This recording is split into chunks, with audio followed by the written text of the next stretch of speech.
Есть такая теория. Вселенная и время бесконечны, значит, случиться может все. То есть любое событие неизбежно, даже невозможно. Что ж, такое объяснение не хуже других. Многие истории начинаются в барах, так давайте и мы начнем. Не потому, что я там был, не был. Зато мы сможем познакомиться с одним уникальным персонажем. В легендах всех основных культур присутствует персонаж, цель которого — выполнять желания. Только не в Америке. У арабов джинны, у ирландцев лепреконы, у китайцев драконы и обезьяны, у европейцев феи, лесные духи. А кто у нас? Санта-Клаус? Санта-Клаус только дарит подарки.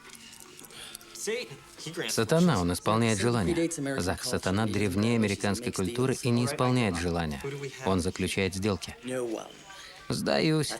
Кто же у нас? Никого. Вот мой тезис. Наша культура отличается отсутствием таких мифов. Ошибаетесь. Простите? В Америке есть тот, кто исполняет желания. Но только по одному на клиента. И кто же он? О.Ж. Грант. Обычно его так зовут. Хотя может представиться и по-другому. Но негодяй просто неуловим. Легче найти джина. Тогда почему мы не знаем про О.Ж. Гранта? Потому что Америка куда моложе Ирландии или Аравии. Пока мало кто имел шанс его повстречать. Понял. Вы его встречали? Да. На автостраде номер 60. Кстати, это его стиль. Он сам решает, кому встретиться. Он возникает совершенно случайно, и вы не знаете, кто он и что он, пока он не выполнит ваши желания. Правда, он все больше проказит, такой уж характер.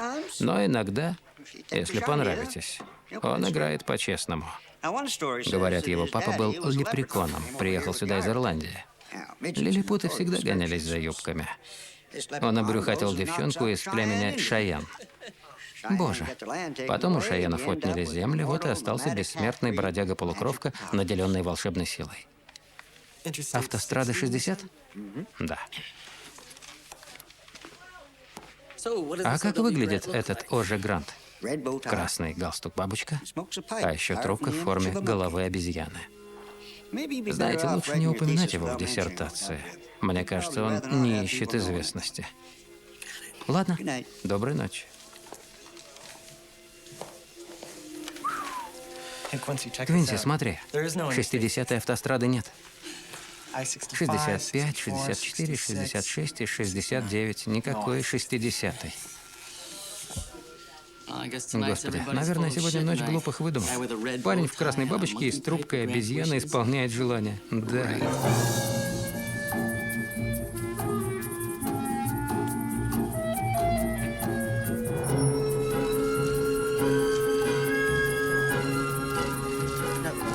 Слушай, я должен успеть дать заявку до 12. Да, важно. Позвони Весу. Черт. Челюсть сломал. Прошу прощения, я вас не заметил. Не ушиблись? Вставайте. Все хорошо? Боже. Эй, ты! Мой велосипед. Простите, я вам заплачу. Черт подери. Проклятие. Мой костюм. Вот черт. У меня встреча в 11. Это катастрофа. Телефон. Это же моя жизнь. Черт. Говорят, случайности не бывает. Мне как раз нужен новый велосипед. Но мне-то точно такое не нужно, тем более сегодня. Именно сегодня. Как же я хочу, чтобы этого не случилось. Не случилось. Вообще. Это ваше желание? Вы желаете, чтобы этого не случилось? Еще как желаю. Как пожелаете, мистер Бейкер. Откуда вы меня знаете?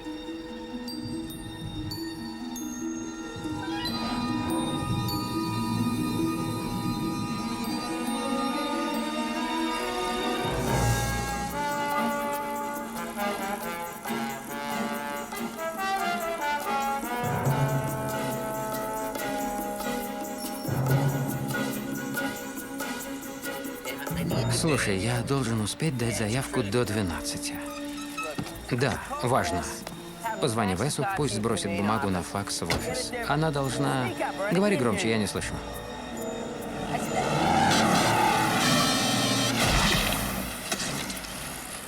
Некоторые сами не знают, чего пожелать. Fireworks Pictures и Питер Хоффман представляют. Производство Fireworks Entertainment. Джеймс Марсден, Гэри Олдман. В фильме «Трасса 60». Дорожная история. В фильме также снимались Эми Смарт, Кристофер Ллойд, Эми Джо Джонсон, Энн Маргарет, Арт Эванс, Уэйн Робсон, Ребекка Дженнингс, Крис Купер и другие. Что касается моего участия в этой истории, то все началось во вторник. 18 сентября, мой день рождения, 22-й день рождения, если точнее. Да, я Нил Оливер, а это моя квартира в Сент-Луисе, штат Миссури, где в данный момент я принимаю важное решение. Надевать ли галстук на обед? Важное решение.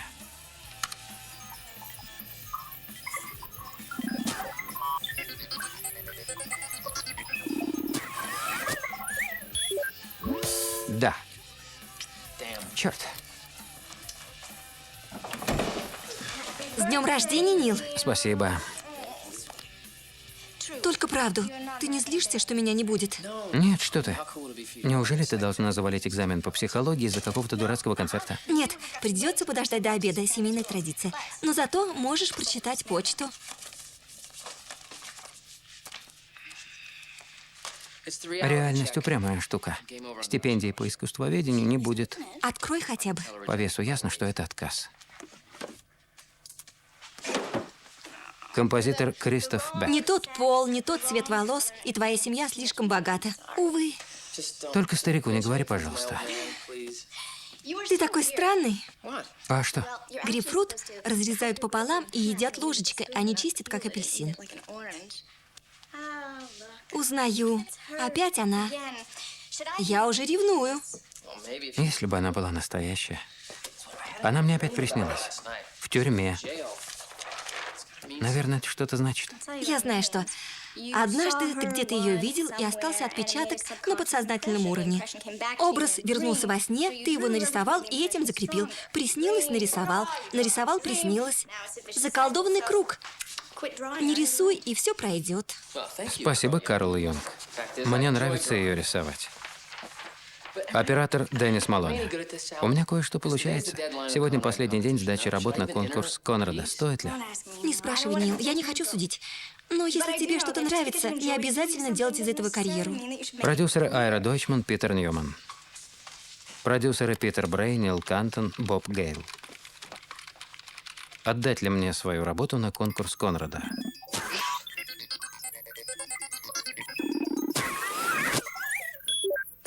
Нет. Автор сценария и режиссер Боб Гейл. Держи, расслабься. Итак, все началось на мой день рождения. Точнее, здесь, на традиционном праздничном обеде. Ресторан, как всегда, выбрал отец. На обеде присутствовали Селли, которая нравилась моим родителям даже больше, чем мне. Мой отец, Дэниел, адвокат. Моя мама, Марлен, жена адвоката. А также моя сестра и лучший друг Нэнси, которую Господь послал на землю, чтобы не дать мне сойти с ума.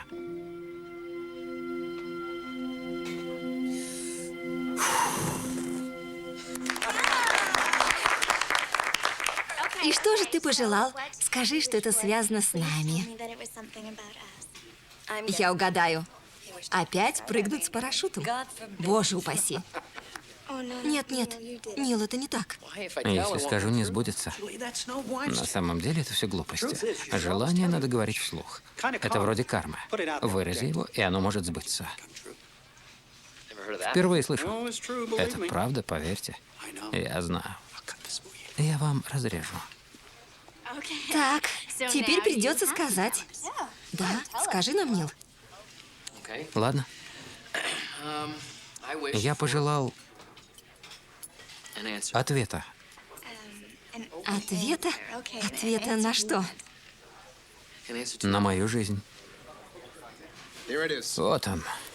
С днем рождения, сын. Твой билет в адвокатское братство Брэдфорда. Осталось только собеседование через месяц, 14 октября, и ты принят. Я все устроил. С этим можно идти в банк. Пап, я ведь сказал, что не уверен.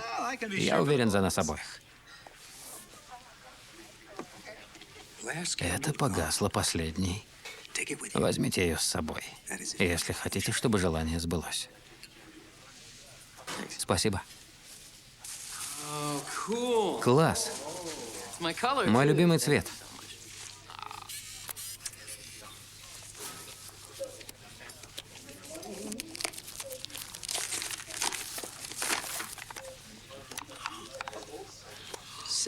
Соболи кисточки. Нэнс, ты лучше всех. Спасибо. Не за что. Главное напоследок. С днем рождения.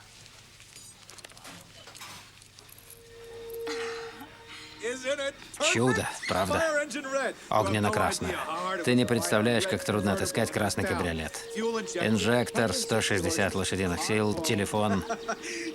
Даже номера особенные. В твоем возрасте я бы убил за такую машину. По-моему, тебе пора менять имидж. А с чего начать, как не с этого? Двигатель на 2,5. Как всегда, он делал все для себя, на свой вкус. Красный — его любимый цвет, а не мой. Его коронная фраза на номере. Он так хотел, чтобы я стал им. Ну, разве это не лучший подарок? Потрясающе. Ну-ка, Нил, прокати. Сынок. Нил. Боже. Сын. Сын. Звоните 911. Нил. Нил, ты живой? Не молчи, сынок. Нил.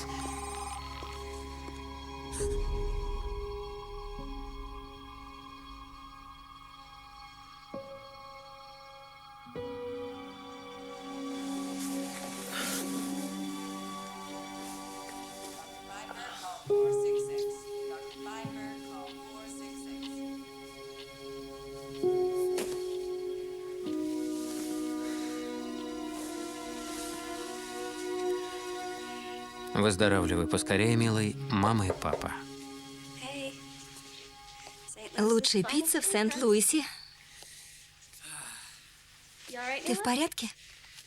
Да, только думать больно. Меня оставят на ночь, чтобы утром провести тесты. Убедиться, что мое восприятие не искажено. Ты богиня, Нэнс. Знаю. А как ты воспринимаешь папу, который дарит тебе подарок, который хотелось бы самому? Так же, как токсические отходы. Твое восприятие врет. А ловко ты выкрутился, чтобы ничего не говорить. Ну, Мама с папой скоро приедут. я совру им. Правда его огорчит. Может, это и неплохо. Нет, тогда придется выслушать речь, как я его подвел. Лучше плыть по течению. Может, кто ее угонит? Рэй.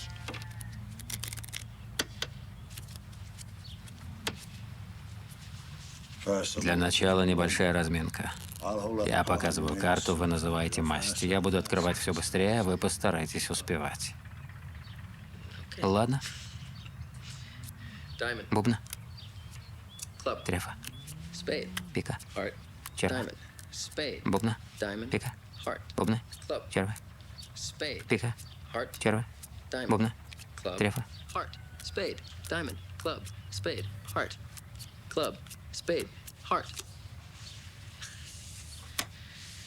Получилось? Нет. Мало у кого получается. Черные червы, красные пики. Но это же обман. Опыт приучил вас думать, что все червы красные, а пики черные. Их формы схожи, и мозгу проще интерпретировать их, исходя из прошлого опыта, нежели из идеи, что они могут отличаться. Мы видим то, что ожидаем увидеть, а не обязательно правду. Дети, не игравшие в карты, легко проходят этот тест. Невольно задумаешься, что еще мы можем увидеть, услышать, ощутить, потому что приучены к другому. Зато если повторить тест, вы справитесь. Зная, что бывают черные червы и красные пики, вы можете их различить. Наш мозг как система национальных автострад. Проще всегда ехать от одного хорошо известного места до другого. Но вот те, что между ними, как бы в стороне, они существуют, но большинство просто пролетает мимо. Хороший фокус. Но игр с черными червями и красными пиками нет. А откуда вы знаете?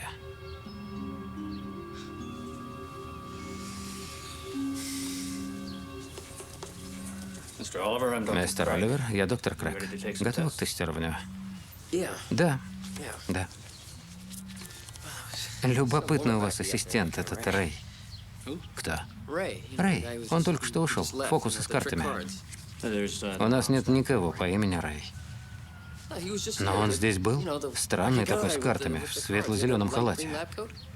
У нас носят голубые, но мы можем проверить ваше цветовосприятие. Вы уронили 7 червей. Заходи, сынок. Как тебе новая машина? Впечатляет? Да, пап, очень. С чем пришел? Ну, не знаю.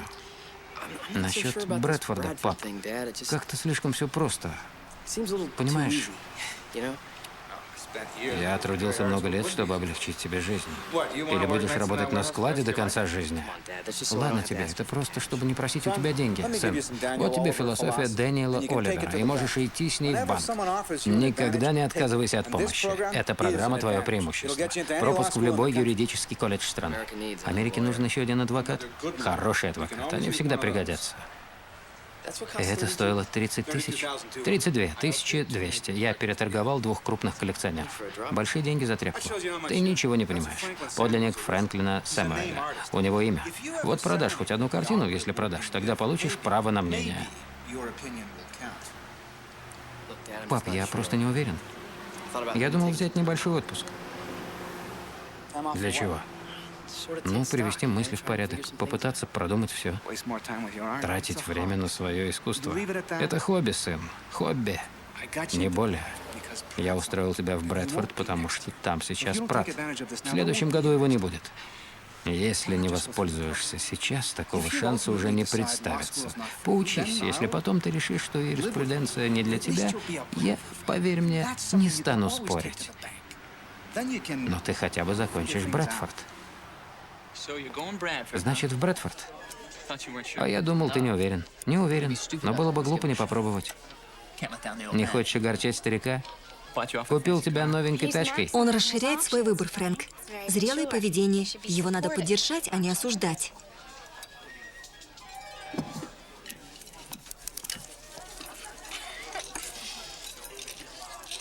Ищи добро в ближнем своем.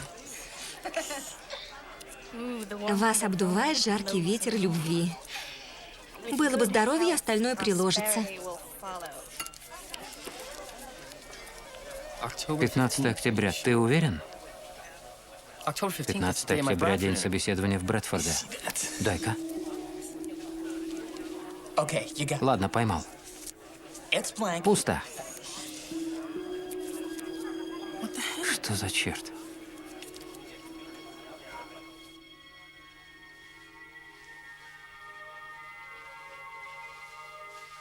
Я бы никогда не села на этот корабль. Никогда. Бросить все и даже самой не знать, куда летишь. Я не верю, что ты полетел бы, Нил. Оставить своих друзей и семью. И ради чего? Земля Нилу. В чем дело? Салли, разве там не было сказано 15 октября? Ты уверена? Очевидно, нет. Я ведь показал тебе в ресторане, разве нет? Какое это имеет значение? Просто из головы не идет, вот и все. Ты проецируешь тревогу относительно своего решения. Это естественно. Не бойся. Все получится. Ты молодец. Сделай затяжку и расслабься. Держи. Салли, слушай. Какова вероятность, что из всех печений именно это оказалось на тарелке, которую принесли нам, и я его выбрал? Там ничего не было, Нил. Записка была пустая. Это проекция. Проекция? Ну-ну. Проще говоря, мне привиделось. Приятная мысль. Я работал в ночную смену на складе, грузил продукты для утреннего развоза. Мне это нравилось по 3 причинам. Я сам сюда устроился, платили достаточно, чтобы не обращаться к отцу, и к тому же Дэниела раздражало, что его сын выбрал такую малопрестижную работу. Говорят, ты уходишь, чтобы стать дорогим адвокатом на своей новенькой тачке. Ну что ж, в добрый путь. Керби, отстань от парня.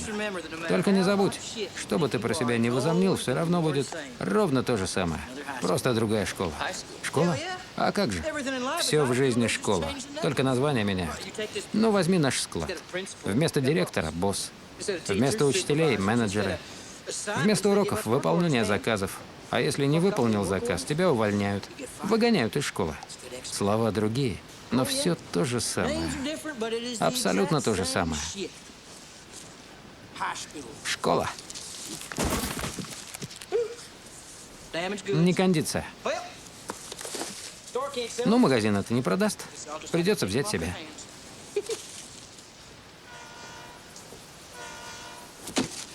Он прав, Отис. Ничего не меняется. Да, если так на это смотреть.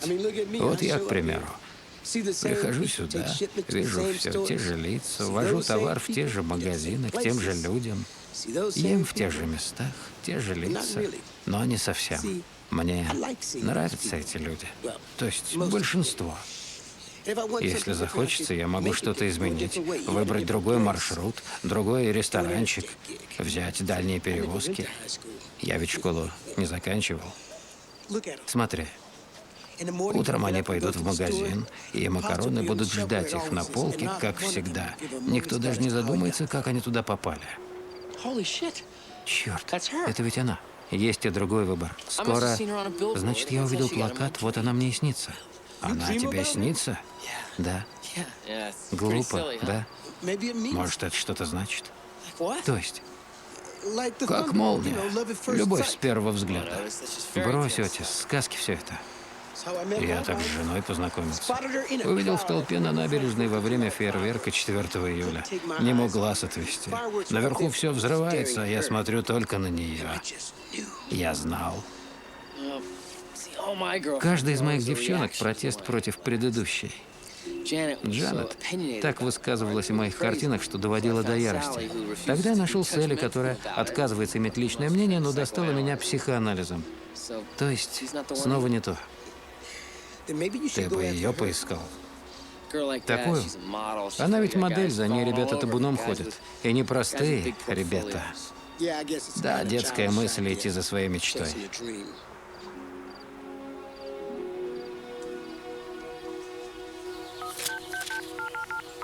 Компания Green Science. Здравствуйте. Ваш рекламный щит на углу Делмар и Викерс. На стене дома какое-то агентство. Нет. Рядом с королевой казино. Девушка с телефоном и надпись «Есть и другой выбор». Пустой? Не может быть, я ведь сам видел. Нет, я видел. Я видел.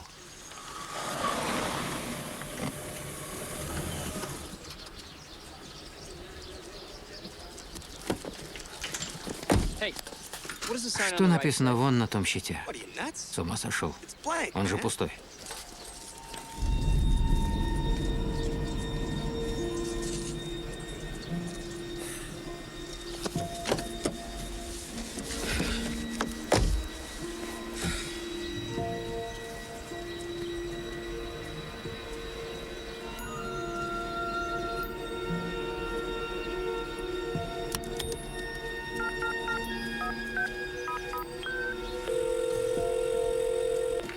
Нил Оливер, вам назначено на завтра, 21 сентября, 10 утра, Оливер-стрит, 555, комната 1300. Изменению не подлежит.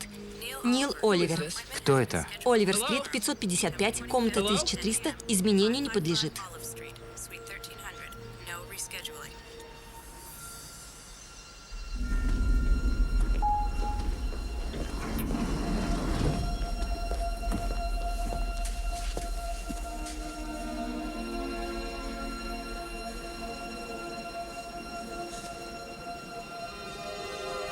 Для хорошей связи набери 10 плюс 3.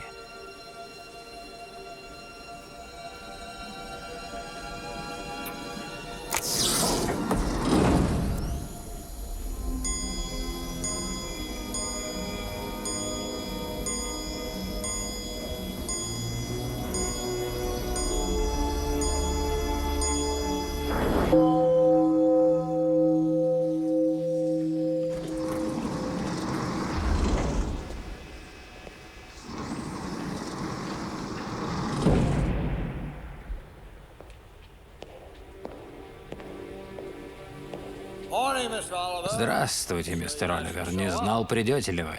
Не все приходят. Рэй? Есть работа, если хотите. Проехать по стране и доставить посылку. Слушайте, что происходит, Рэй? Мне видятся какие-то плакаты, записки в печеньях. Странно все это. Черные червы, красные пики, теперь вы их видите. Но в чем дело? Дело в вас, не в вас. Вот ваша посылка. Робин Филдс, клуб Рейнбоу. Денвер неправильно написали, неужели? Но почему я? Почему не почтой? И что там? Не могу вам сказать. Не можете, потому что не знаете, или знаете, но не скажете. В любом случае, результат тот же. А сколько заплатите? Не могу сказать. В чем зацепка? Или вы этого не скажете? А вам всегда нужен ответ. Назовем это забавным способом начать новое столетие или просто обкатать новую машину перед собеседованием в Брэдфорде. Откуда вы знаете? Откройте.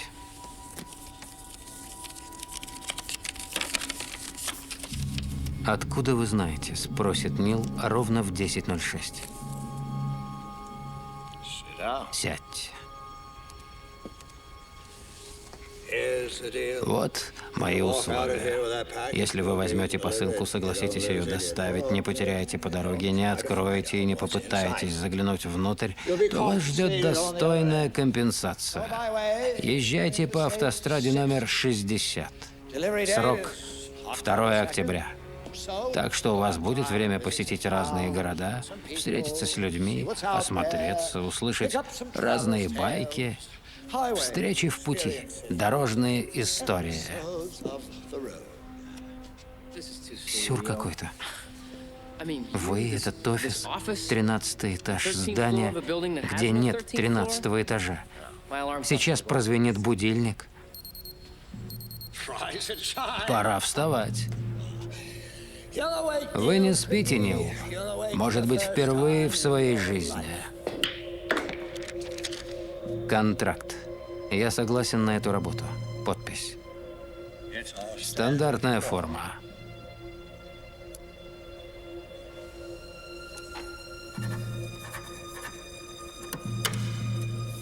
Нужна еще капля вашей крови. Крови? Конечно. Я ведь дьявол. Шутка. Если человек настроен серьезно, он не пожалеет капли своей крови. Ладно. И еще одно. Там будет убийца. Раньше сказать не могли, я уже подписал. Жизнь — это путь, на котором всегда подстерегает смерть. А этот убийца, кто он? Кто сказал он? Женщина? Надеюсь, не Робин Филдс? Понял. Не можете сказать. Город я написал правильно. Найдете. Езжайте на запад по автостраде 60. Сколько вам повторять? Автострады 60 нет. Просто дорога есть, автострады нет. Должна быть. Смотрите, вот 70-я. Следующая автострада на юг 40-я. Если бы 60-я существовала, то где-то между 40-й и 70-й. Но, как видите, ее нет. Не существует. Как найти автостраду, которой не существует? Я решил поискать там, где она могла бы быть. Рэй сказал, что хорошо спрятанное место не найдешь, путешествуя по проезжим трассам.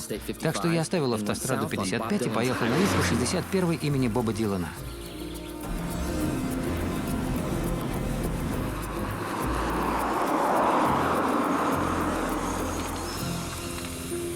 И снова она, значит, я был прав. Правильный выбор, на юг. Я начинал доверять рекламным щитам.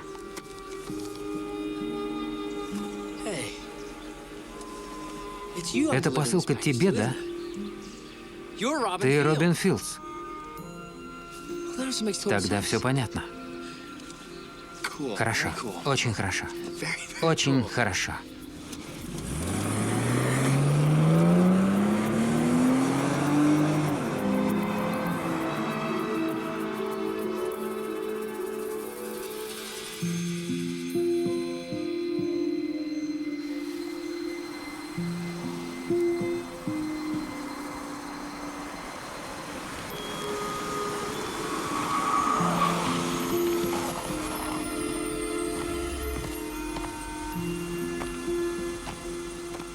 Вы официант с моего дня рождения.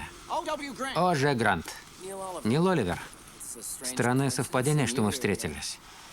Если верить в совпадение, предпочитаю неизбежность. Любое событие неизбежно, иначе его бы не случилось.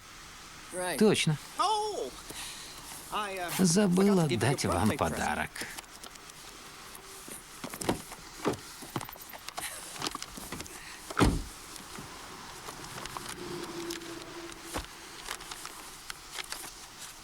Помните свое желание?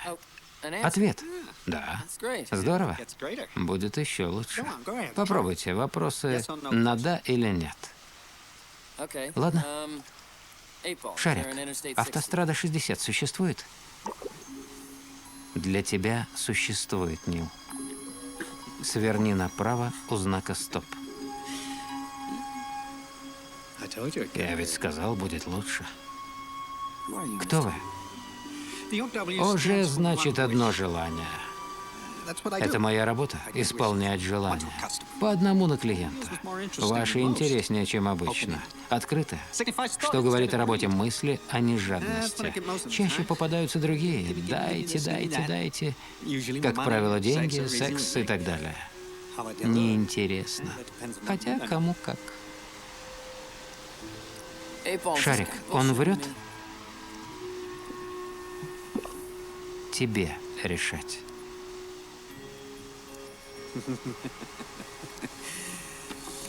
Поехали. Поищем ту дорогу.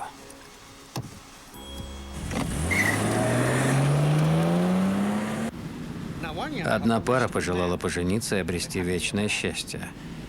Я взорвал их машину у церкви сразу после венчания. Другой хотел идеального секса каждый день с роскошными женщинами на его вкус, без беременности. Теперь каждый день ему присылают порно-журналы и стерильные салфетки. Кстати, сейчас должен быть знак направо.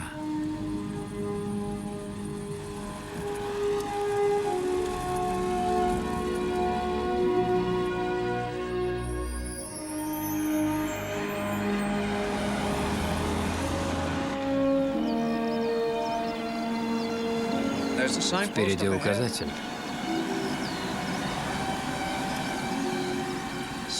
Черт, нашел. Автострада номер 60. Это было неизбежно.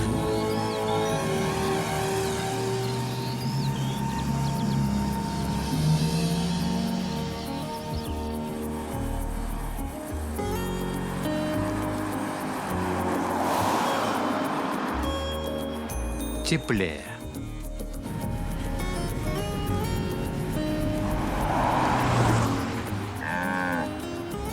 Я думал, все автострады разделены на полосы, и скорость ограничена. Если официально дорога не существует, правила отменяются. Фонбург 12 миль, Гларстон 39 миль. Как можно ехать по несуществующей дороге в город, которого, вероятно, тоже нет? Бывают ведь неуказанные номера. А почему не автострады или города? Нет, не пойдет. Должно быть другое объяснение. Другое объяснение. Ладно. Может, параллельное измерение? Или сон? Или это связано с вашим желанием? Или вы в коме после удара того ведра? А может быть, вы мертвы? Ну? А что вам еще надо? Я дал не одно объяснение, а сразу 6, вполне здраво. Хотите, выбирайте любое, это ничего не изменит. Вы взялись за работу и должны ее выполнить. Но можно что-то изменить. Что, если я умер? Если я мертв, то могу ехать и по встречной полосе, верно? Ну, попробуйте.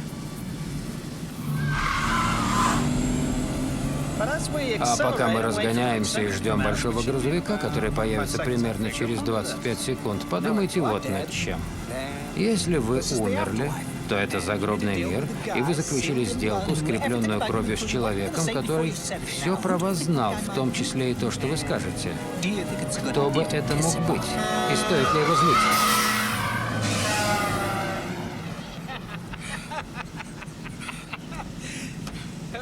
Вы правы. Возможно. Обожаю эту автостраду.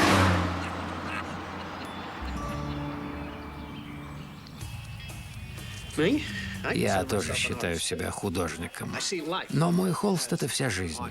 Некоторые художники не выносят вида своих творений, когда они закончены. А я свой самый большой поклонник. И один из моих шедевров сейчас как раз войдет в эту дверь. Вот он.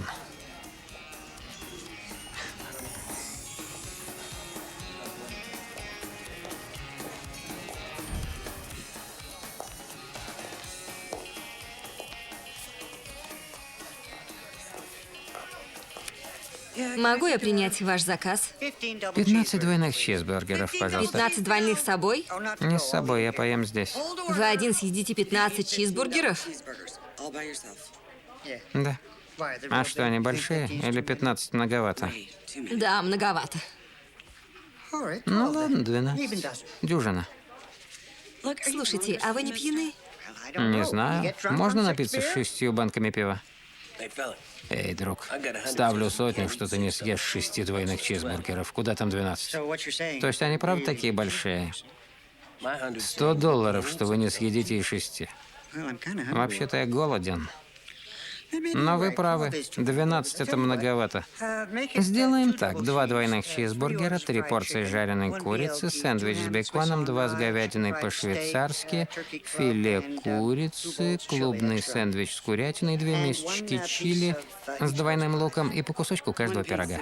По одному от каждого. Что-то еще? 3 порции лук колечками. Это вкуснее, чем 12 чизбургеров. Только, пожалуйста, без огурчиков. $100. Если съедите все это за час, не вставая из-за стойки. И удержите внутри. Договорились?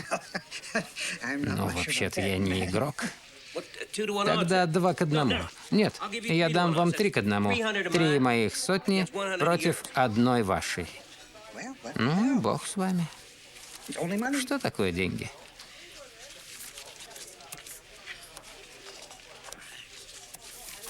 Кал, подержи деньги у себя. Я тоже поставлю. Шарик, он может все это съесть? Еще как.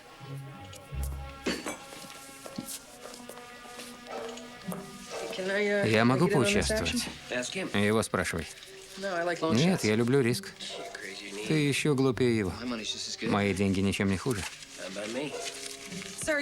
Что будете пить, сэр?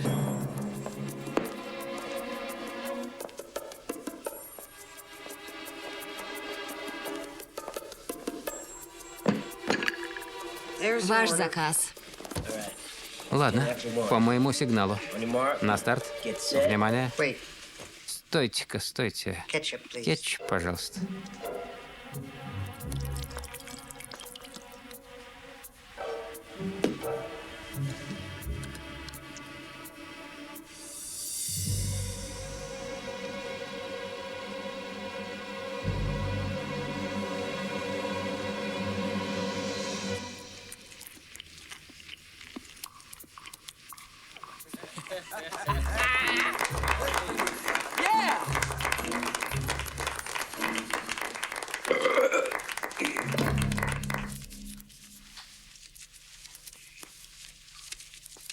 Спасибо.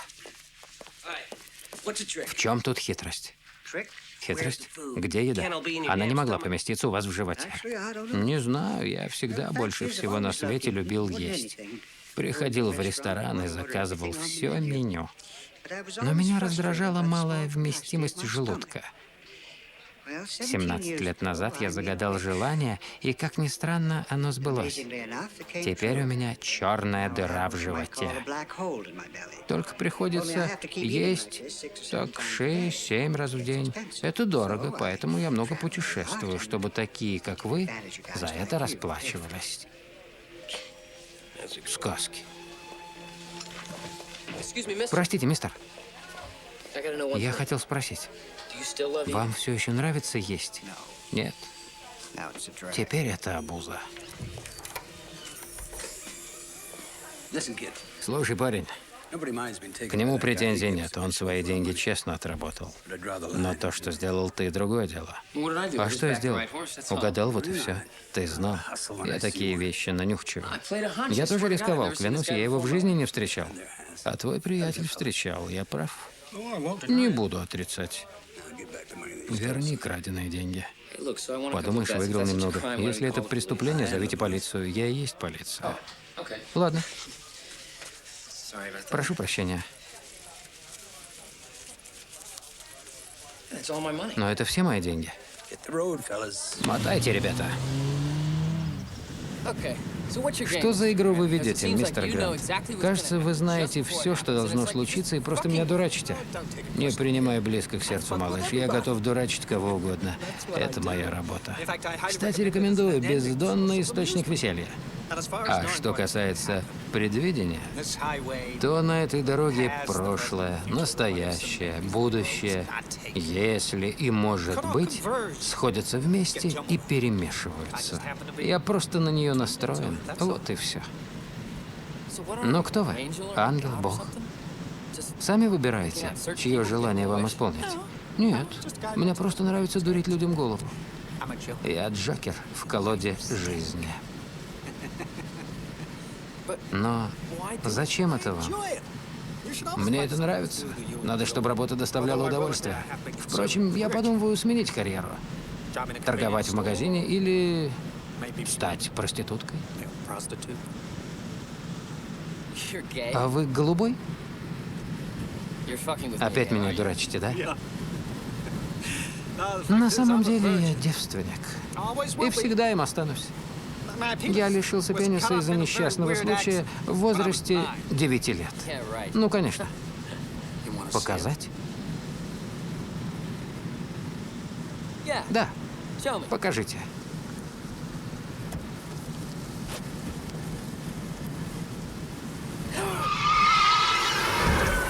Черт побери. Боже мой. Мир становится другим, когда не приходится все время думать о сексе и сексуально на все реагировать. Да. Наверное. А вы-то откуда знаете?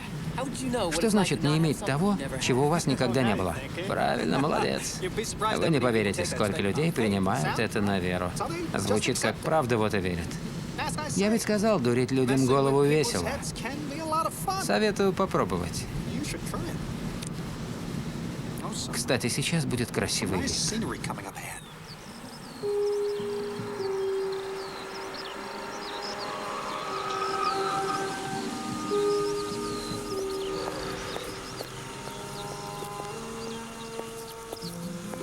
Привет.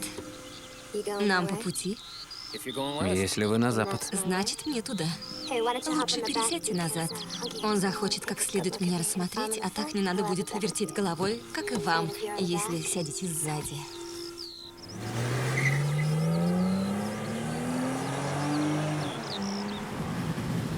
Я Лаура.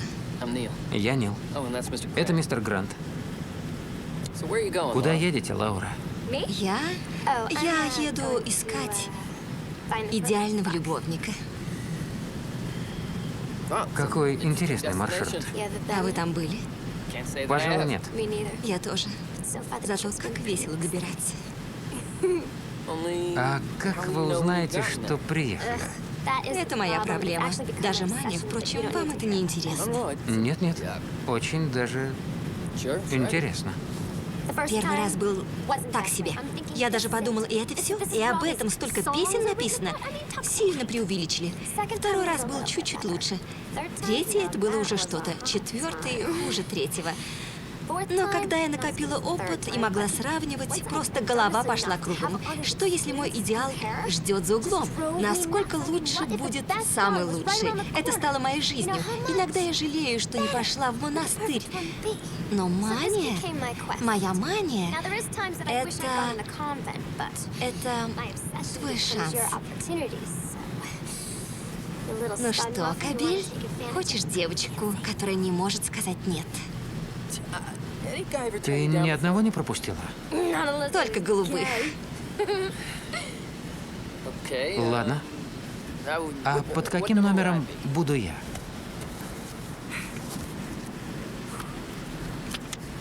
2461. Но у меня очень хорошее предчувствие. Ты какой-то особенный. Нет, я пас, Лаура. Что значит пас? Так не бывает. Я чистая, ничем не больна, если ты про это. Есть презервативы. Самые лучшие. Ну же, Нил, давай. Хватит. Тихо.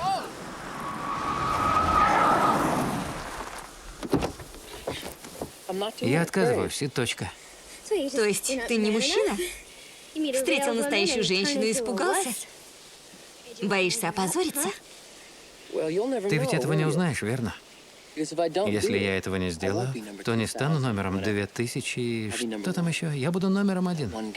Тем, кого ты запомнишь до конца жизни. По ночам ты будешь думать обо мне, гадать, не он ли. Мой ответ – да, я твое дело, которого у тебя не было. Само совершенство. Все, хватит. Прямо просветление. Я еще ни в чем не добивался совершенства. Ты меня поимел. Мысленно. И это ужасно. А мне понравилось. А вы, мистер? Вы-то настоящий мужчина. Вас внести в мой список? Да, конечно, внесите. Только у меня бывают проблемы. Ну, когда возбуждаюсь. Я об этом позабочусь, малыш.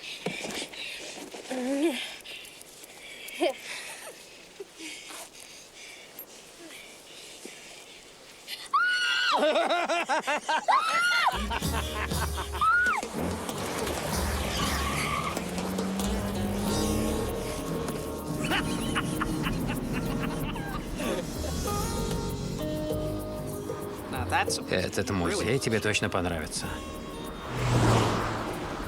Музей поддельного искусства. То есть картины подделки? Остановись в Райнбурге и взгляни.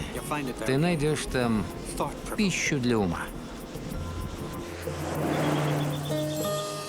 450 миль до Данвера, бензин на исходе, а денег нет.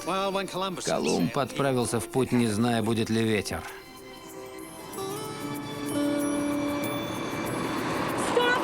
Стойте, пожалуйста, стойте. Господи, что вы делаете? Помогите. Сын сбежал на моей машине, наверное, в Бентон. Вы меня отвезете? Его надо найти. Простите, но мне в другую сторону. Я заплачу. $53. Больше у меня нет. Отвезите меня в Бентон. Помогите найти сына. Тебе нужны деньги, и тут она. Совпадение? Ладно, садитесь в машину. Спасибо. А я выйду. Ты уже настроился на дорогу. Что-то важное?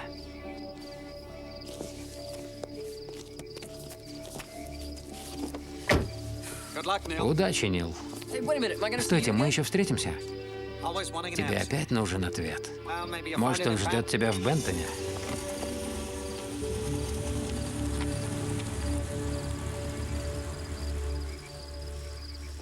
Остальное, когда найдем Филиппа.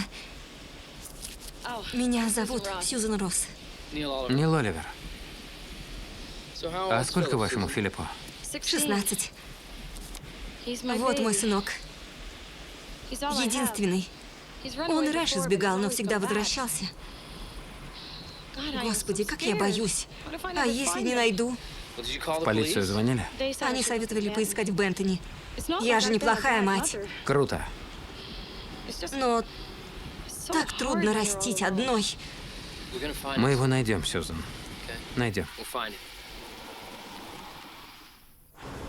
Округ Бентон. Скорость не выше 30 миль. Гости, прослушайте предупреждение на волне 550. Продавать, употреблять или вывозить эйфорию за пределы города запрещено законом. Предупреждаем, она вызывает наркозависимость даже в небольших дозах. Эйфория в Бентоне узаконена. Отказ от эйфории может привести к инвалидности и смерти. А рекомендуем вам избегать этого наркотика и остановиться в свободной от эйфории зоне.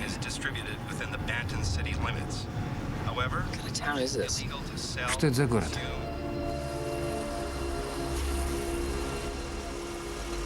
Надо спросить у полицейского. Проезжайте.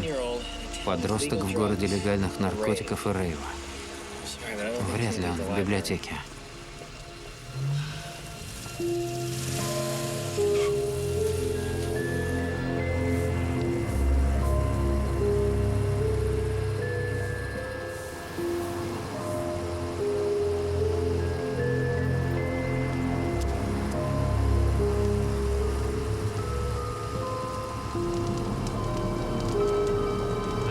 Автобус на рейв отправляется через 5 минут. Автобус на рейв отправляется через 5 минут.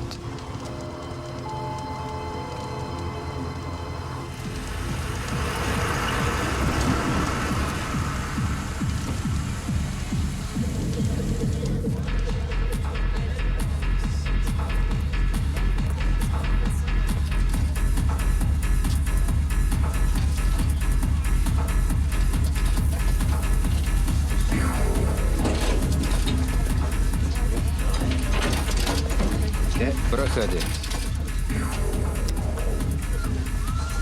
В первый раз. Вы знаете, что там раздают эйфорию, опасный наркотик, и вам настоятельно рекомендуется его не пробовать. Как же не знать? Проходите.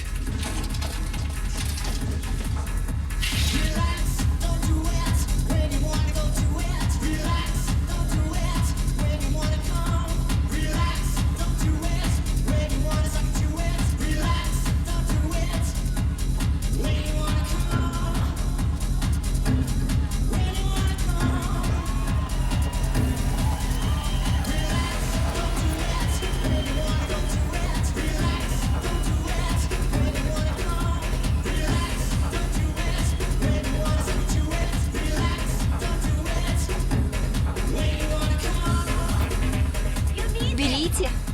Нет, спасибо. Глупо. Это же ответ. Ответ на все. И это вам очень нужно. Вы станете счастливым. Радуйтесь жизни. Сьюзан, Сьюзан, он здесь. Филипп, слава богу, нашелся. Отстань. Пойдем домой. Отстань, мам. Я дома, видишь? Это лучшее место на свете. Здесь нельзя оставаться. Идем домой. Отвяжись. Кто это? Твой новый жеребец? Умеешь выбирать. Но у тебя школа. К черту школу. У меня эйфория. Попробуй, ма. Лучше не бывает. Ты не можешь здесь остаться. Я совершеннолетний здесь. Что хочу, то и делаю. Ты украл мою машину. Она в полиции, забирай, она мне не нужна. Филипп, отведи меня туда. Уйди, отстань от меня. Что с тобой? Филипп, Филипп, Что тут у вас? Разойдитесь. Филипп, вернись. Дело в том, мэм, что здесь ваш сын совершеннолетний.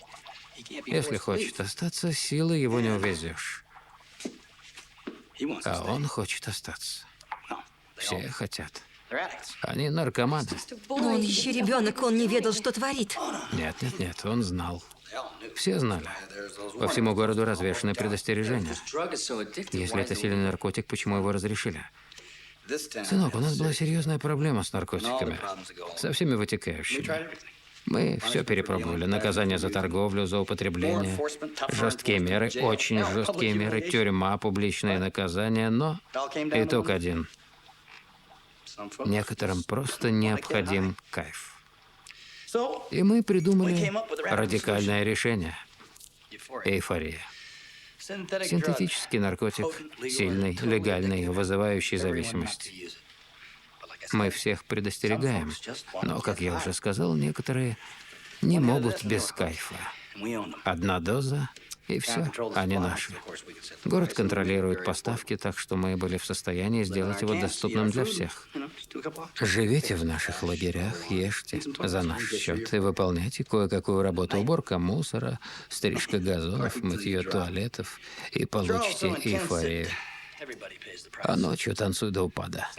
Ломка настолько сильна, что все платят. Поразительное достижение. Наркотик так силен, что подавляет даже сексуальный инстинкт. Значит, Филипп будет мыть туалеты до конца жизни? Никакого секса?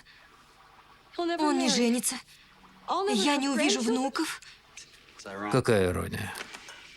Американцы сражались за свободу, потом против рабства. Как же они распорядились свободой? Стали рабами. Но они ведь люди, у них есть права. Они не знали, на что идут. Они сделали выбор. Взгляните на них. Они кажутся вам несчастными? Простая, счастливая жизнь, никаких решений, ответственности, никаких проблем. Они нашли ответ. А вы уверены, что ваша жизнь лучше? Они как животные. Мы все животные. Просто у некоторых другие приоритеты, только и всего.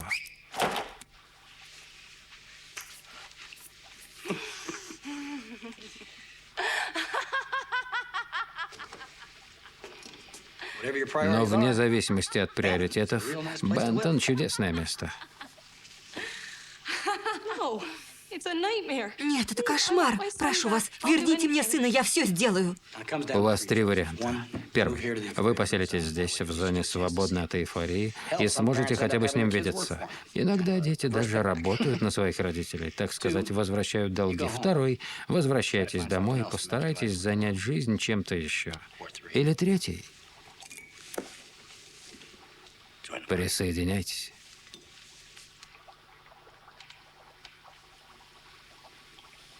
Что мне делать? Вы умный, скажите. Не знаю.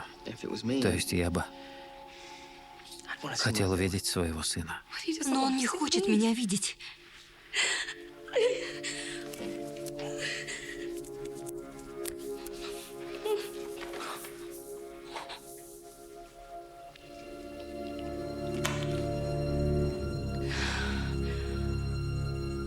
Господи, как хорошо.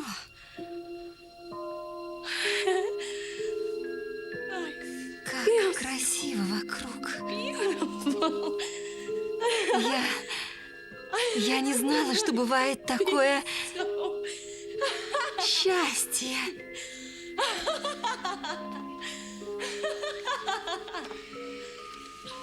Ну, а ты, сынок? Хочешь?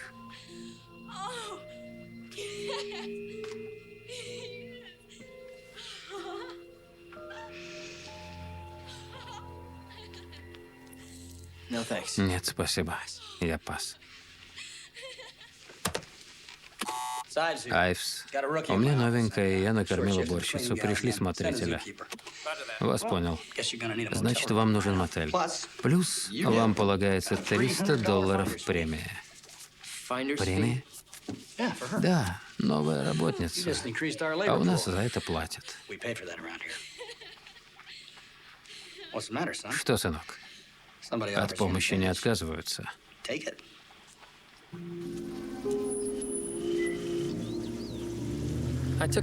Я взял комнату, но не деньги. Не смог. И все равно плохо спал. Сьюзан тоже не расплатилась до конца, но меня это не тревожило. Учитывая динамику автострады номер 60, я знал, что-нибудь подвернется. Это было неизбежно. Меня беспокоила другая неизбежность. Шарик, стоит беспокоиться насчет этого убийцы. Ага. А поточнее можно? А-а. Ясно. Неизбежная встреча ожидала меня в 20 милях. И что это был за тип? Куда вам, мистер? Передай привет, Мариан. Боб Коди. Я не вожу машину и не люблю ездить автостопом. Ты должен полагаться на милость водителя, а если платишь, то ты уже работодатель. Мне так больше нравится. Хотите на меня работать? Я еду в Данвер, и деньги бы мне не повредили. Отлично, мне в Ренберг, это по пути. Вот мои условия. Бензин ваш, питаетесь тоже за свой счет, никакого алкоголя. Я выбираю радиостанцию, и разговоры тоже начинаю я. Плачу $10 наличными в час, плюс километраж, когда доедем до Ренберга. Во всем остальном не обманете и обмануты не будете. По рукам? По рукам.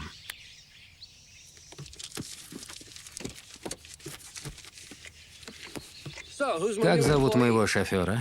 Нил Оливер. Мистер Оливер? Для вас я мистер Коди.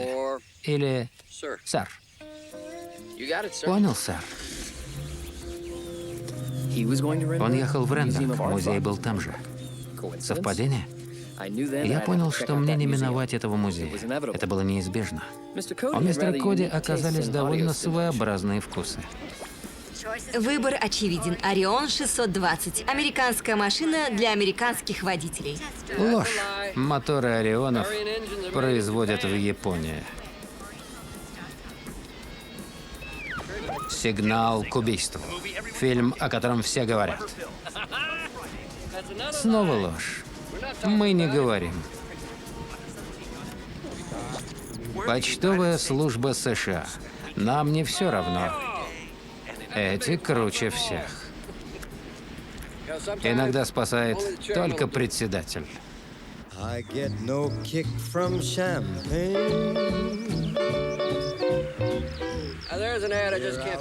Вот это реклама. Теплее. Что теплее? Погода, вода, девушка. Но она ничего. Робин Филдс. Роскошная девушка, сэр. Вы ее знаете?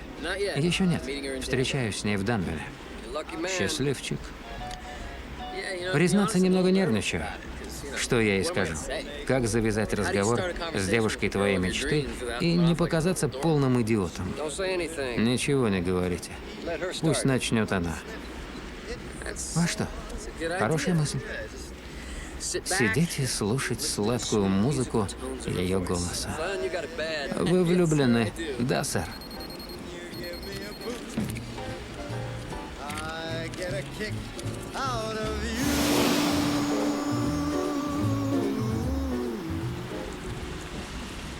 А вот здесь написано «Чистая правда».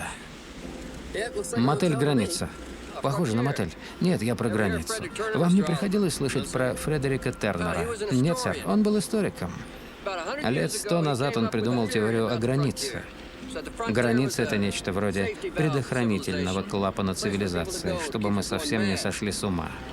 Когда появляются люди, не способные жить как все. Безумцы, недовольные, экстремисты. Они устремляются на границу. Вот как рождалась Америка. Все сумасшедшие бунтари в Европе собрались и отправились на границу, из которой родились 13 колоний. Потом самые непоседливые двинулись дальше на запад. Поэтому, в конце концов, все психи оказались в Калифорнии. Тернер умер в 1932-м, так что не увидел, что стало с миром, в котором кончились новые границы. Некоторые говорят, что есть еще граница разума. Они изучают чудесный мир наркотиков и алкоголя, но это не та граница, а очередной самообман. Мы придумали ложную границу с компьютерами, которая позволяет людям думать, что они сбежали. Граница с платой за доступ. А космос? Последняя граница? Стартрек — это не космос, а телевидение. Тоже не граница. И потом, сколько народу побывало в космосе? Нет, нет, нет. Настоящая граница здесь. Автострада 60. Вот зачем ее построили. Это место для тех, кому хочется жить по-другому. А это правда, мистер Коди? Если нет, то должно быть.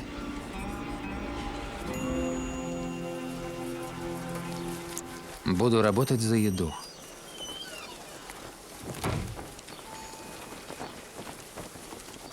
Простите. Извините. Вы меня не выручите, мистер? Буду работать за еду? Ладно. Вот яблоко, еда. Протрите лобовое стекло, поработайте. Я не стану мыть стекло за яблоко. Но здесь не сказано, могу работать за еду или меню ограничено. Тут написано, буду работать за еду. Вот еда, вот работа. Какие проблемы? Просто не буду и все. Тогда будем честными. Вам не нужна работа. Вам нужна подачка, чтобы купить выпивку. И тут нет ничего плохого. Пьянство — великая традиция. Скажи вы прямо, я купил бы вам пиво. Но нарисовав этот плакат, вы составили контракт, и я заставлю вас выполнить его. Вот яблоко. Помойте машину. Да пошел ты. Мне не нужно яблоко, и я не стану мыть машину. Вот что я сделаю с вашим яблоком. Ясно вам?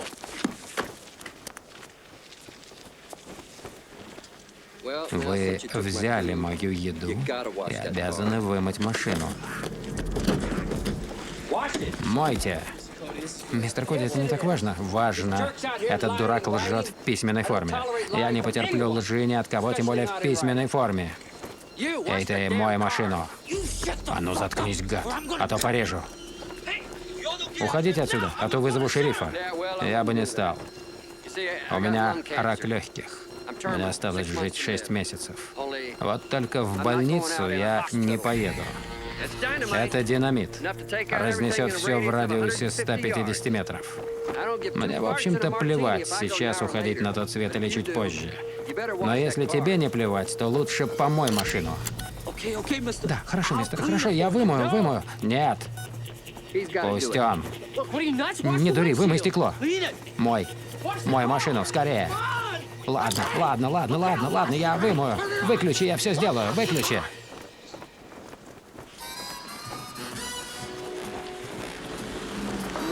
Надо звонить шерифу, пусть пристрелят этого парня, он же псих. Можно сделать проще. Grab your coat and snatch your hat. Leave your worries on the doorstep. Just direct your feet to the sunny side of the street. Говори, что думаешь, и думай, что говоришь. Следуй все этому правилу, проблем было бы меньше. Наш контракт все еще в силе, мистер Оливер. Надеюсь, вы не думаете его нарушить? Думаю. Нарушить?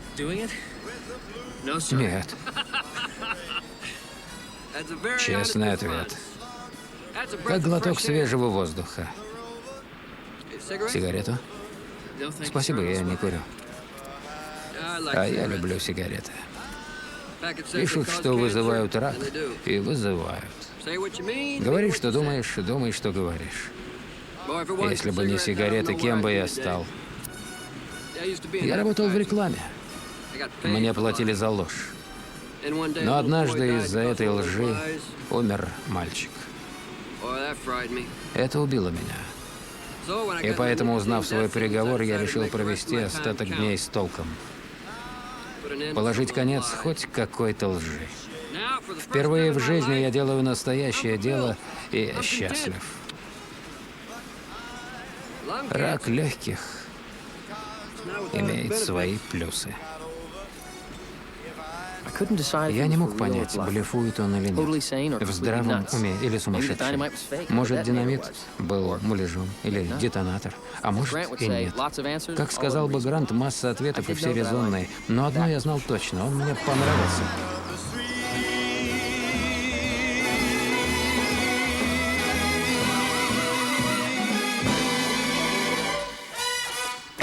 Банк Ренберга. Мистер Оливер, вы один из лучших моих работников. Я дам вам на чай и свою карточку. Если захотите еще поработать, звоните. Номер прямой. Удачи с вашей девушкой. Спасибо, сэр. Музей поддельного искусства оказался в 2 кварталах. Очередное чудо автострады номер 60. Впрочем, мне самому было любопытно. Вы, наверное, Дуглас. Слава богу! Я так рада вас видеть. Думала, вы не приедете, даже из агентства звонили.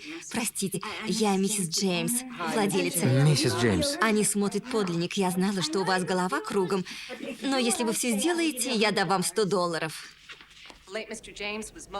Покойный мистер Джеймс особенно гордился 5 подлинными шедеврами в этой комнате. Их редко показывали, и он запретил их фотографировать. Моне, Сезанн, Ван Гог, Ренуар, Дега. Каждая оценивается в миллионы. Билл Гейтс, Уоррен Баффет пытались их купить, но, разумеется, они не продаются. Давайте пройдем сюда.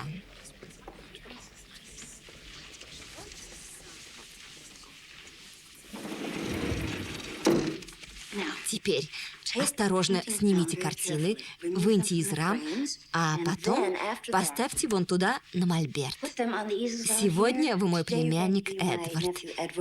Делайте, как я говорю, и не напрягайтесь. Хорошо. Сюда, пожалуйста. Добро пожаловать, дамы и господа. Это наша галерея доступных репродукций. Мой покойный муж просил, чтобы ни один из его шедевров не фотографировали и не воспроизводили в книгах и каталогах. Поэтому мы предлагаем вам эти копии, выполненные моим племянником Эдвардом. По скромной цене $350 за штуку. Если у вас есть вопросы, прошу вас, задавайте их любому из нас. А сколько времени ушло на работу? Времени? Да. Я сработал все за неделю. Заметно. Мазок довольно неровный. Что платите, то и имеете. Работа приличная, хотя слегка поспешная. В ней нет души. Я дилетант. Позор, Сезанн перевернулся бы в гробу, увидев такое издевательство. Что ж, будем рады, что он его не увидит. Вы слышали экспертов? У вас совсем нет таланта. Мне еще никто так не льстил. Мой покойный муж хотел, чтобы эти шедевры достались тем, кто получит от них наслаждение, а не коллекционерам. Вот откуда наш ребус. Вы знаете, что за 8 лет я не продала ни одной. Но почему не передать их в музей? После моей смерти клоны передадут в музей. Клоны? Оскар был собирателем, торговцем, техническим гением и обожал розыгрыши. Достаточно богатым, чтобы ни в чем себе не отказывать. Он придумал процесс создания абсолютной копии картины. Он брал из музея шедевр, копировал и часто отдавал копию назад. И ни разу, представьте себе, ни разу не попался. «Звездная ночь» — подлинник. В Нью-Йорке висит клон. Этот Моне? Мир уверен, что подлинник в Париже. Невероятно. Так это подлинники? Как же поступить с подобной коллекцией? Сказать, что это подделки. Ловко. И перед самой смертью Оскар основал музей. Музей поддельного искусства. Величайший музей в мире под личиной дешевого аттракциона. Господи, это же... Мой муж Оскар Уоррен Джеймс. Конечно. Конечно. Признаться, у меня было отменное настроение. Я чувствовал вдохновение. Я хотел доставить посылку, а потом рисовать. И вернуться в срок, чтобы успеть послать работу на конкурс Конрада. Но одно желание уже сбывалось, и обратной дороги не было.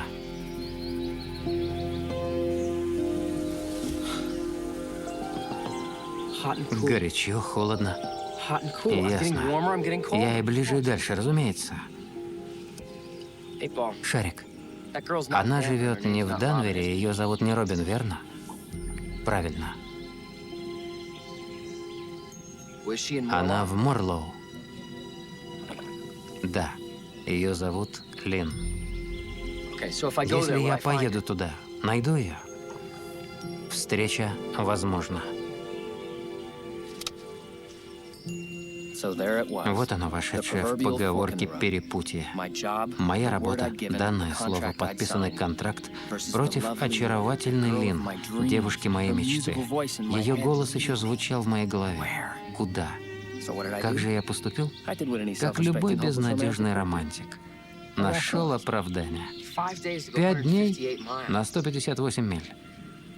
Есть время погоняться за мечтой. Да, Шарик? Ты за рулем. Хороший ответ.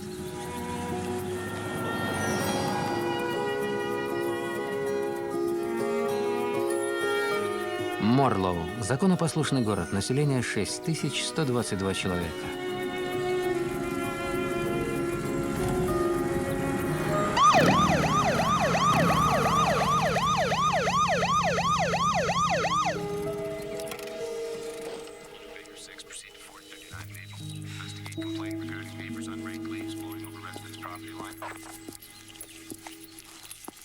Права.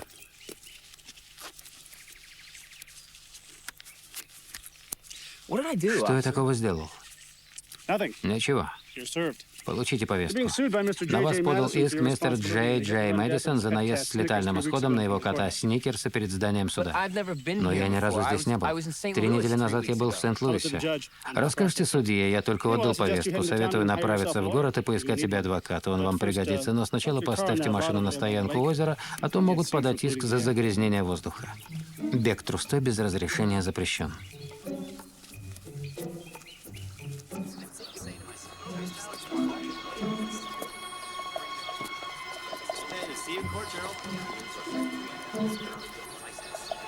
Юридический вестник.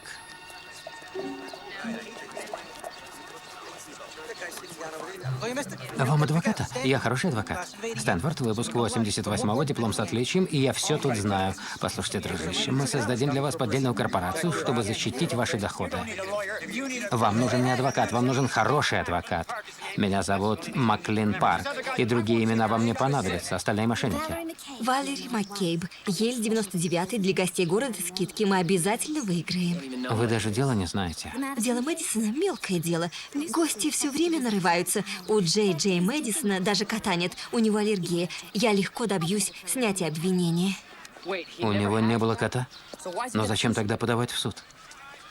Потому что он может. Что? Все жители Морлоу юристы, так что все подают на всех остальных. Так мы гарантируем право зарабатывать на жизнь своей профессии. Безумие. Я могу подать в суд. Вы допустили оскорбительные высказывания в адрес города. Смотрите на мои ноги. И еще один иск. Сексуальное домогательство. А за что не можете подать? Наймите меня. Я стою $75 в час. Первый час бесплатно.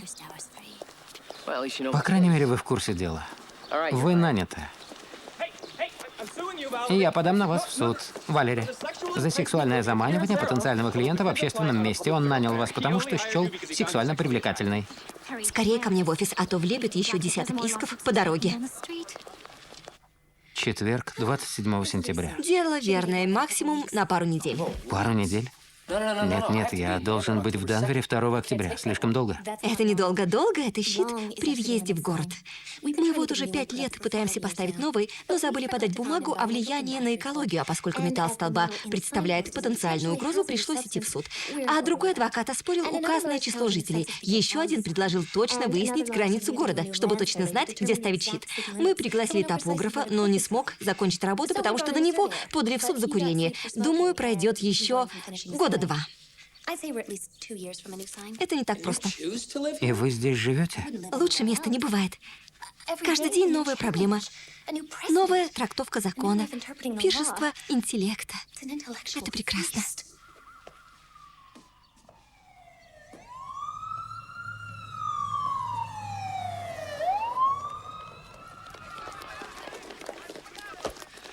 Ладно. Но если здесь одни адвокаты, как вы живете? Кто торгует в магазине? Кто работает в химчистке? Кто чинит вам туалеты, в конце концов? Кто? Все, что связано с законом, мы совмещаем. Полиция, судебные исполнители, репортеры. А то, о чем вы спросили, это делают такие, как вы, в ожидании суда. Иначе им не оплатить наших услуг. Я могу устроить слушание в понедельник, 1 октября. А пока придется найти свидетелей, которые бы поручили за ваш характер. Друзей, родню, чтобы вы могли устроиться на работу. Это поможет сэкономить. Утром вы дадите мне их координаты, а я разошлю им повестки. Даже если они смогут приехать, ведь на них тоже подадут в суд. Разумеется, но вы компенсируете ущерб.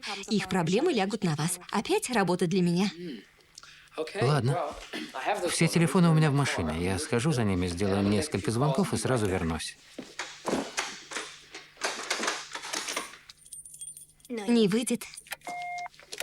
Фред, мистер Оливер, потенциальный беглец. В камеру его. В камеру? Разумеется, адвокаты должны думать и о себе. Так нельзя, у меня есть права. Конечно, дорогой. И я буду их защищать. Адвокатское братство Брэдфорд. Валери Маккей. Я не мог даже винить Шерри. Он сказал, что встреча возможна. Падение метеора на Морлоу тоже возможно. Чуть более возможно, чем встреча с Лин.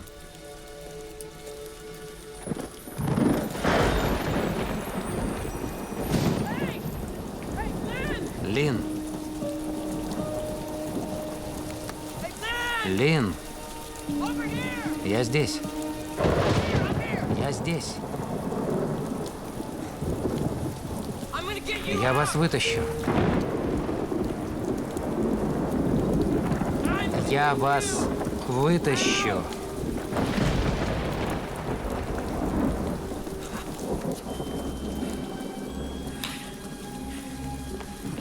Но сначала надо выбраться самому. С побегом ничего не получится. С подкопом тоже. Мне нужен был ответ, а шарик остался в машине. Черт, наверняка был какой-то выход.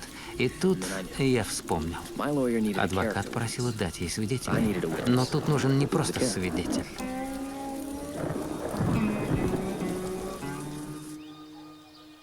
Пожалуйста, назовите свое имя и род занятий. Роберт Уилсон Коди. Можно сказать, у меня миссия. Мистер Коди, расскажите суду, откуда вы знаете ответчика. Он работал на меня. Как бы вы его охарактеризовали? Честный, надежный, умный. Спросите, знает ли он, что обвинение против меня ложь и что все это знают. Неважно, он может только вас характеризовать. Спросите. Судья сочтет это несущественным. Спросите или уволю. Мистер Коди, вы в курсе, что обвинение против мистера Оливера не только ложно, но что судья, истец и все остальные это знают? Протест несущественно. Это не характеризует обвиняемого. Протест принят. Минуточку, мисс. Обвинение ложное, и все в курсе. Несущественно. Вы должны игнорировать этот вопрос. Я не буду его игнорировать, Ваша честь. Если она права, то дело очень серьезное. Как бы то ни было, к делу это не относится. Следующий вопрос. Судья, я задал ей вопрос и жду ответа. Вы не задаете вопросы, мистер Коди, вы на них отвечаете, а если не прекратите, я сочту это неуважением к суду. Я не буду отвечать на вопросы, пока не ответят на мой. Может, вы скажете, судья? Вы тут все лжете? Штраф $500 за неуважение к суду. Отвечайте на вопрос, судья. $1000 и 90 дней тюрьмы. Пристав, сержант, проводите мистера Коди в камеру. Спокойно, мальчики. Это динамит. Если кто-то сделает шаг, мы все взлетим на воздух. Господа, опустите оружие. Всем остальным сесть. Судья, засуньте палец себе в нос. Я не шучу, я смертельно болен и с радостью захвачу вас всех с собой. Судья, я сказал засунуть палец себе в нос. Слушайте, я его знаю, слушайте его.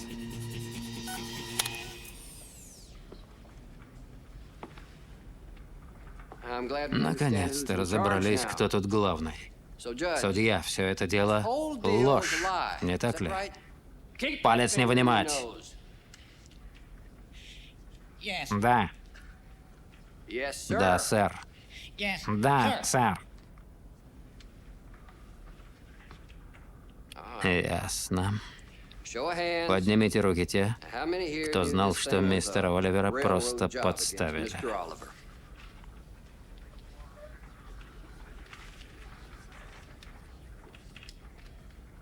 Лжецы. Адвокаты. Мистер Оливер, как преподать этим лжецам урок?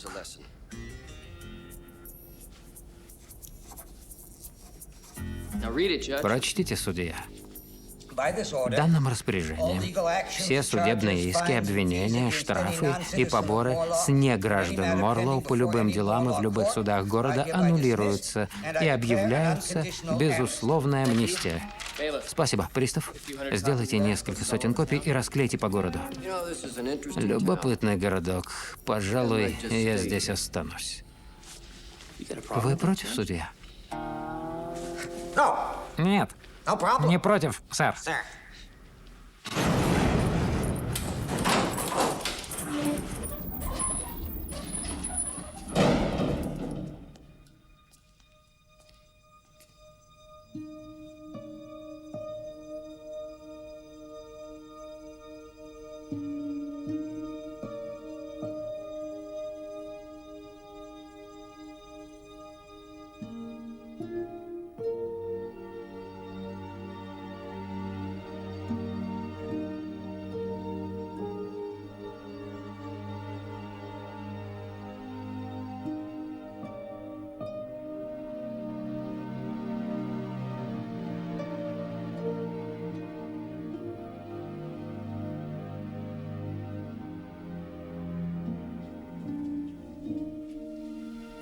Лин. Привет. Я Нил. Я тот, кто тебя вытащил. Свиделись, наконец, Нил. Я тут столько задницу просиживаю, что уж не думала выйти. Сучка, гони мои шмотки, которые вы сперли. Это дерьмо я больше в жизни не надену. Красавчик, что ты на меня пялишься? Я не думал, что ты так говоришь. Я как-то не так разговариваю. Нет, нет, нет. То есть, да. Да. По сравнению с тобой, Майк Тайсон, выпускник Оксфорда. Ты за кого меня держишь? Или я в школах не училась, что ли? Да, именно так. Не бойся, я пошутила.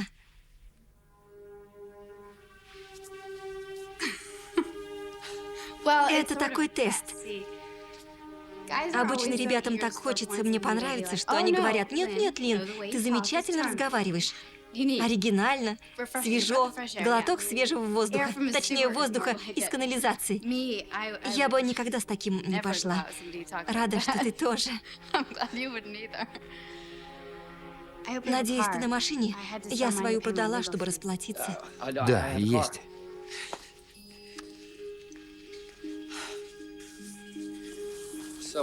А сколько парней сказали, что ты дешевка? Ты первый. А ты красивее, чем я ожидала. Ты тоже? Постой, ты меня ждала? Конечно. Так всегда в сказках. Прекрасный принц спасает принцессу из темницы. В этом смысл посланий. Посланий? Рекламные щиты. Кстати, моя фамилия Линдон. Я знала, что кто-то поймет. То есть это он так сказал. Кто? Оже Грант. Я загадала желание встретить своего парня. Хотя, зная, что придется год провести в тюрьме, то не знаю. Принца ждали испытания и трудности, чтобы принцесса знала, что он достоин. Итак, мои ты прошел, а твои? Мои испытания? У каждого есть свой тест на совместимость. Ты режешь грейпфрут пополам или чистишь? Я чищу. Любимый мультгерой? Человек-паук. Пицца с тонкой или толстой коркой? Только с тонкой. 3 из 3. Невероятно. Ладно, близкие контакты. Я бы улетела без вопросов.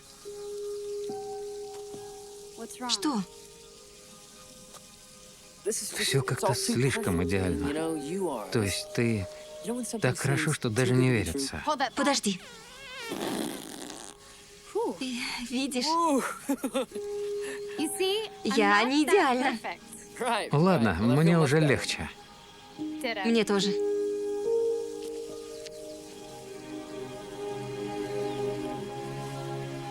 Публичные проявления любви строго по разрешению.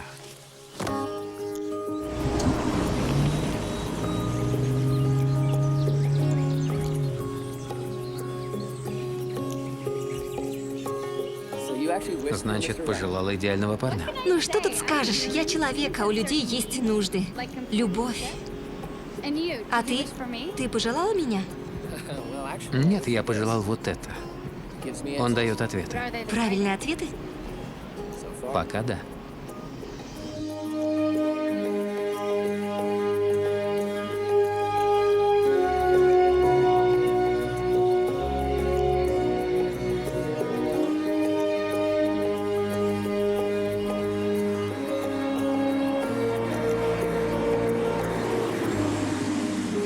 Место сдается. Здесь были твои плакаты. Значит, они больше не нужны. Может, пора уже... Ну, жили они долго и счастливо. Не совсем. Надо выполнить одно поручение 2 октября в Данвере. Данвер? А что? Грант оставил мне конверт. Сказал, если кто-то поедет в Данвер, надо открыть.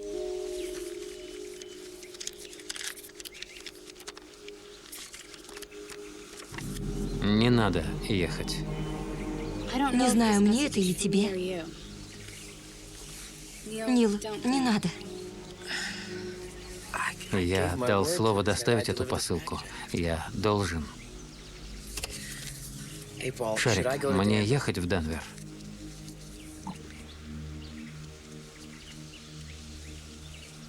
Да, но не сегодня.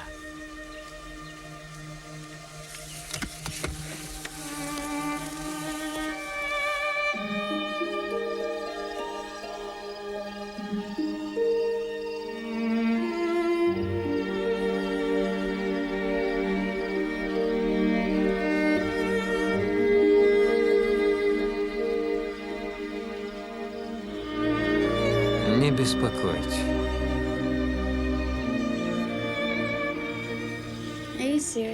Ты серьезно? Серьезно. Совсем не спал?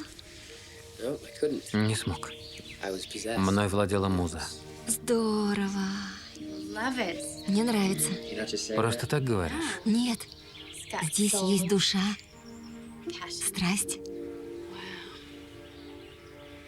Возьми меня с собой.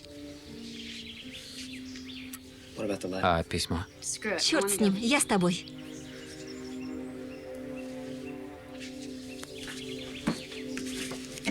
Шарик, мне взять Лин в Денвер? Плохая идея. Это опасно? Несомненно. Убийца. Это связано с ним? А ты как думаешь? Мне все равно, что говорит эта штука. Я хочу с тобой. Нет, Лин. Я ведь с ума сойду. Я не могу снова тебя потерять, только успев найти. А если я тебя потеряю? Лин, тебе нельзя. Шарик не ошибается. Я вернусь, обещаю. Шарик, я ведь вернусь. Да. Ты вернешься. Нет, не вернешься.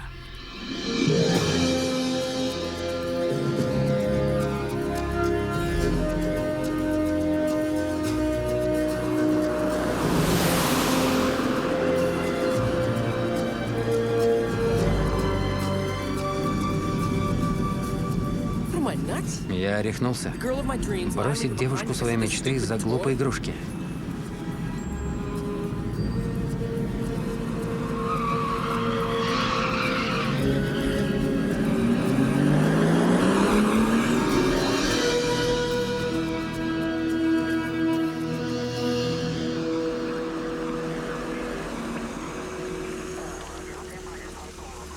Что там такое? Нам сообщили, что в этом районе убийца. Приказано перекрыть дорогу. А как он выглядит? Передают по рации. Подозреваемый белый мужчина. Его видели на красном БМВ с откидным верхом на автостраде 60. На багажнике машины пятно белой краски.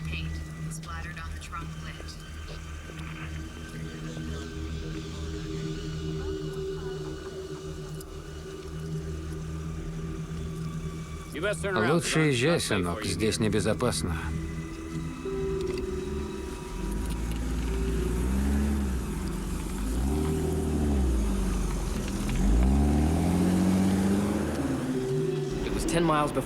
Через 10 миль сердце успокоилось, и я мог снова о чем-то думать, и сразу понял. Шарик, Лин угрожает опасность от этого убийцы? Ответ не ясен. Спросите позже.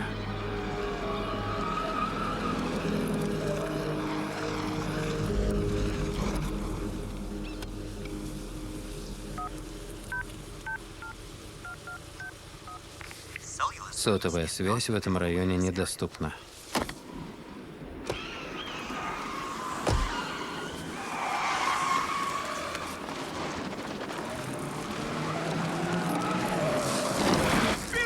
БМВ дерьмо, лучше джипа нет.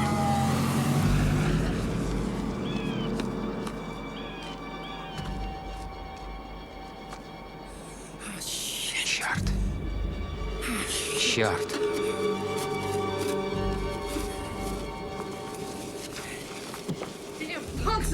Опять эта шпана со своей краской. Я звоню шерифу. Запомните, куда они поехали. Нет, не надо шерифа.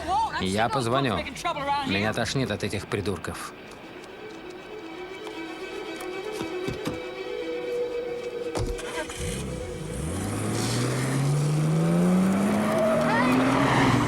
Мой бинокль.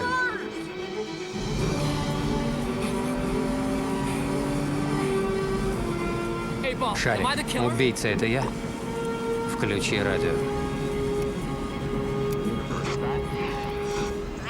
По последней информации, подозреваемый хранит орудие убийства в квадратной коробке, обернутой коричневой бумагой. Черт. Черт. Шарик, орудие убийства в коробке? Не могу сказать. Открыть? Не могу сказать.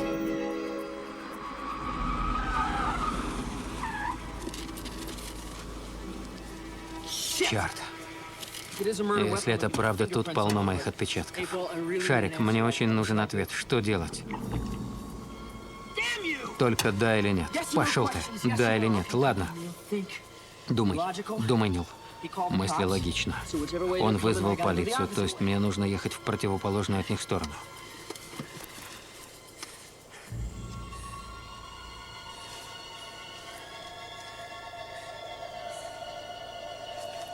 Всего два варианта. Так, Шарик, два варианта, так что выбор прост, верно? Иди с этим в банк. Иди с этим в банк? Нет, папа. Есть другой вариант.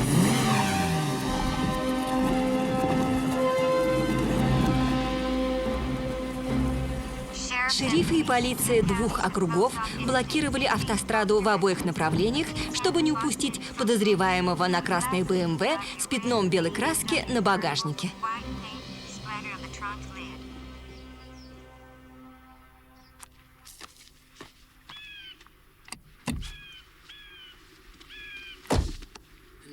Правильно, она мне не нравилась.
Какова вероятность?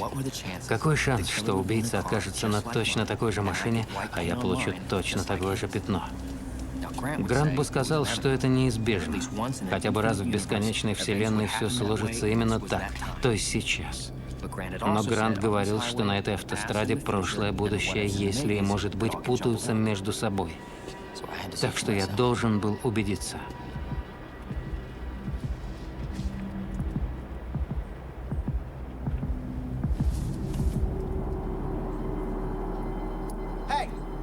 Отойдите.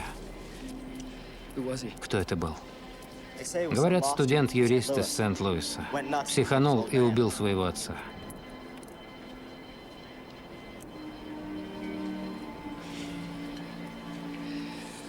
Обожаю эту дорогу.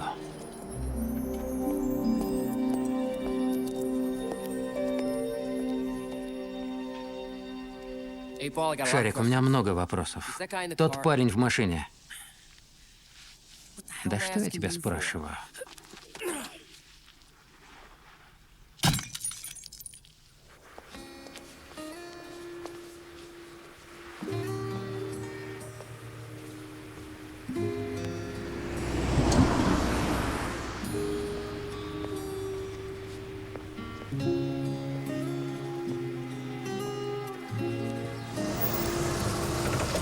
Клуб Рейнбоу.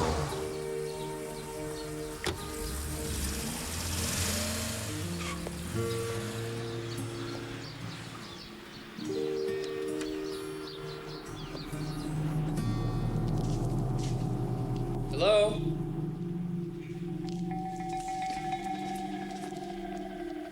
Robin Field? Робин Филдс. Is anybody here? Есть тут кто? Я здесь. Ray? Рэй? The delivery's for Так you? это вам? Нет, нет. Я бы не стал посылать посылку самому себе. Это моему кузену. А вот и он.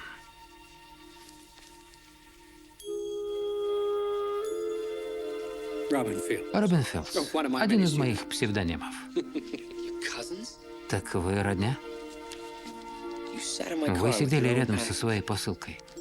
Why didn't you take it? Почему же не взяли? We made a deal. Вы заключили What kind of сделку. guy would I be? Как я мог заставить вас нарушить клятву, скрепленную I'm кровью? besides, it's the К fact тому же вы that потеряли you все lost all your деньги, money сели в and you тюрьму, went to jail. оставили You left the девушку, girl, бросили took the машину ради car, нее, all to bring this что to me. делает посылку Makes it куда far более more ценной.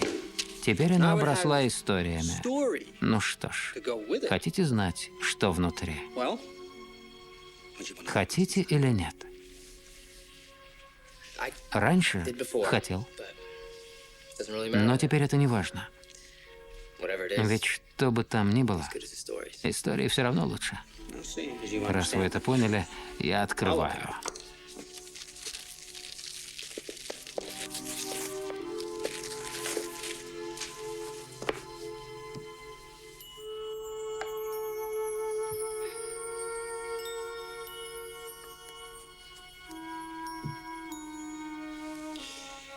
Yep. Да. You're not gonna light Не it? зажжете? I don't need to. Незачем.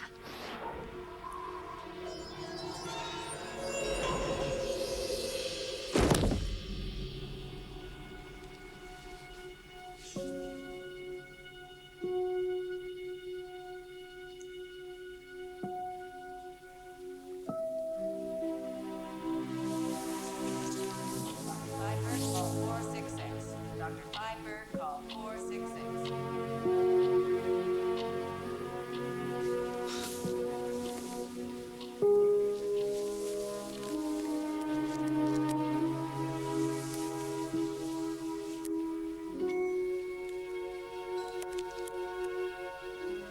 Клуб Рейнбоу.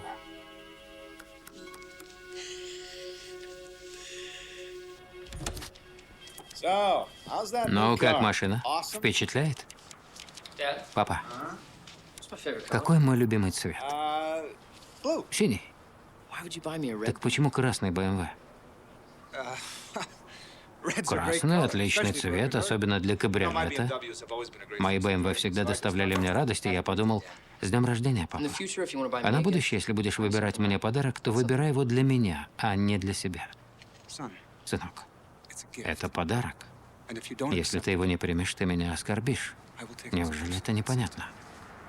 well, in that case, Значит, мы квиты. because I consider the Потому gift что я itself считаю an insult такой to me. подарок оскорблением для себя. How would you like it if I Что bought если я you a куплю reason тебе мольберт с красками на день рождения? Да. Я как-то об этом не думал. Возможно, я не прав. Thank you, Dad. Спасибо, папа. Apology accepted. Извинения приняты. Now, the Bradford Теперь thing, насчет I'm not Брэдфорда. going there. I'm Я not не going to поеду, law потому school. что не хочу на юридический, но, сын, никаких «но». Это твоя works. жизнь, и она тебя устраивает. А Sorry я if you найду don't то, approve, что устроит but меня. Жаль, если ты против, но можешь идти с этим в банк. Да, я против. Пора взглянуть правде в глаза. Ты посредственный художник. Нил, хорошие новости. Та работа, что ты послал на конкурс Конрада, есть покупатель, который хочет с тобой поговорить. Идем, я тебя провожу. Oh, Dad, Пап, that thing, а это мусор. Тебя надули. get rid of. And it's К upside тому же висит вверх ногами. I must be getting Alzheimer's. Наверное, склероз. Не помню, чтобы давал что-то на конкурс.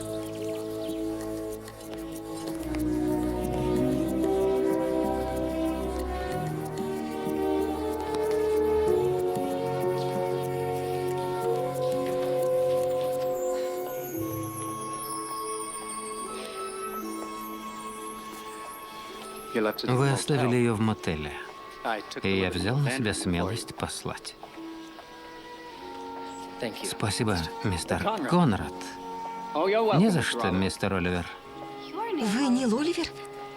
Мне так понравилась ваша работа.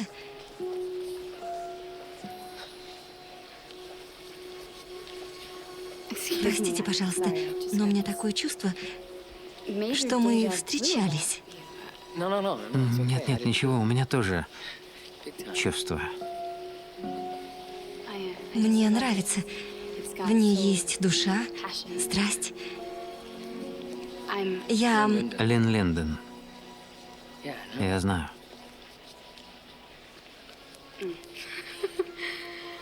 Я из Данвер Паблишинг. Мы издаем эстампы, постеры, книги. Да.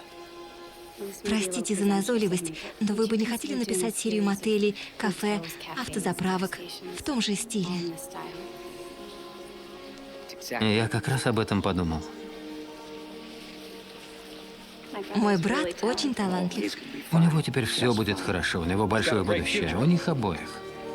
Скажите, у вас ведь скоро день рождения?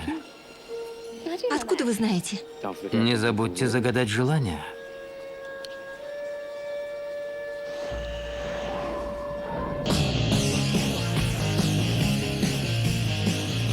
Фильм озвучен студией «Инес» по заказу «Союз Видео».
Thank